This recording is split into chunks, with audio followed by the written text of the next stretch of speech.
আজকে আমি আপনাদেরকে দেখাতে চলেছি খুবই জাগ্রত এবং প্রসিদ্ধ আমাদের বারাসাতের বড় মা।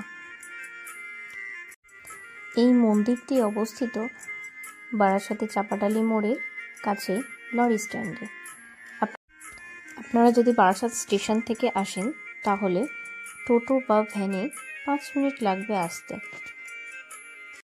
মন্দিরটি প্রতিদিন সকাল 7টাতে খুলে যায়। যথারীতি 12টা পর্যন্ত পুজো হয়ে থাকে এবং 4টে থেকে 9টা পর্যন্ত যথারীতি পুজো নেওয়া হয়ে থাকে। এখানে সন্ধ্যা 7টার দিকে আমাদের বড় মায়ের সন্ধ্যারতি হয়।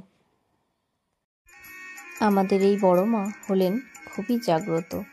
যার যত মনের ইচ্ছা থাকে তারা প্রকাশ করলে বড় মা তা অবশ্যই পাইয়ে দেন। এবং আপনারা যদি কোনো তিথি দেখে আসেন, অর্থাৎ অমাবস্যা তিথি এরকম পুজোর সময় যদি আসেন তাহলে দেখতে পাবেন এখানে প্রচুর ভক্তের সমাগম ঘটে। মায়ের পাশাপাশি আছেন ভোলানাথও। চলুন এবার ভোলানাথের মন্দির দর্শন করাই।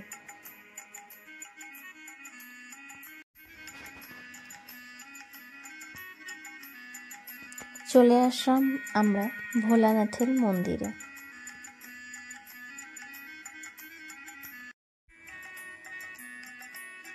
মায়ের পাশে স্বয়ং ভোলানাথ বসে আছে। আপনারা সবাই আসবেন আমাদের এই বারাসাতে বড় মার মন্দিরে এবং এসে মাকে একবার দর্শন করে যাবেন। ভিডিওটি ভালো লাগলে অবশ্যই একটা লাইক, শেয়ার, সাবস্ক্রাইব করে দেবেন।